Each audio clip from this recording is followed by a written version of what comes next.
Hey everyone, it's Mike Eilbrock with MGE Diagnostics. I thought I'd do a quick screen share here with everybody and show how you can diagnose a Dextronic DEF pump on a Cummins engine on a 2011 model. That's what I was working on, but they've been used on models up to 2016 and up so far. So these modules are still widely used, so this will be beneficial to everyone.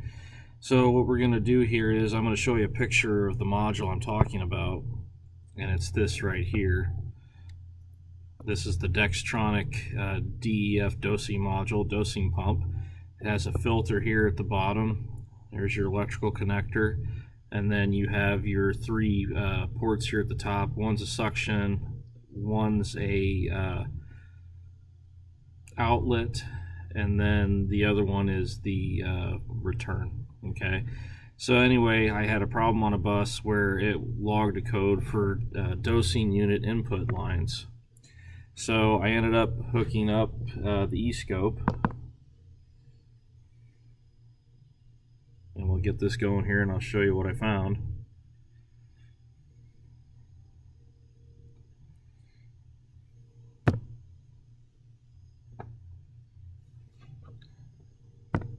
I'm going to go to deep record. I'm going to load it, click open for the file, and then I'm going to scroll down all the way here. Actually, I forgot. That's the bus I was working on. So I want this capture here. I'm going to hit OK. I'm going to hit load data.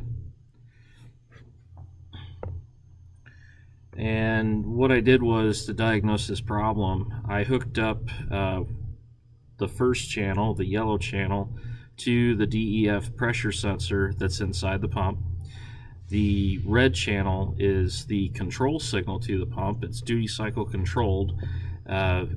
Cummins basically grounds the signal to tell the pump how much pressure it wants, how much duty cycle. Okay, and on this model it sends out a 9-volt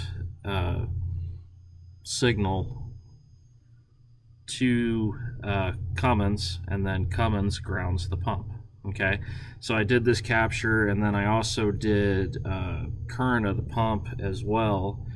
And as you notice, as when I hooked up Cummins Insight and I did a DEF pressure test here, you know, on the rise, you know, the pressure, it's looking pretty good, but then it gets over here and it gets a little hashy here. Okay, so if we zoom in and take a look at this and compare from good to bad, you'll see what I mean.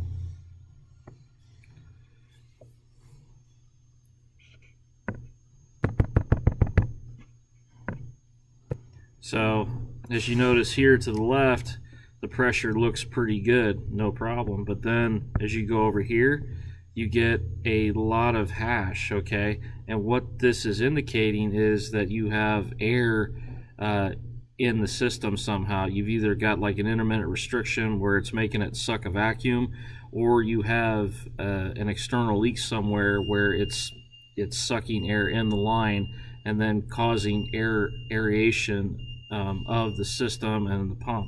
Okay, so when I saw that, I knew I had a problem with the lines. It could have been a filter, you know, something along that route. And what I ended up finding on this one was one of the lines had a pinhole in it. I can't remember which one it was. It's been a while, but I thought this would be kind of cool to show everybody and kind of, you know, show off the Escope and show how the 16-bit resolution on this thing really shines, and you're able to see it, you know, clear as day when it was acting up. Okay, so just keep that in mind when you're diagnosing these systems. You want a nice steady rise, and then as it levels off, it needs to stay the same. If you start seeing this hash in here, then you know you have a problem with the pump. So but anyway, I'll be doing more videos like this to share with everyone, and then I will be going more in depth of pump operation, how the duty cycle control works and everything like that. But I thought I'd just give you a quick little sneak peek here of what the Escope can do and how I'm going to be doing my videos. So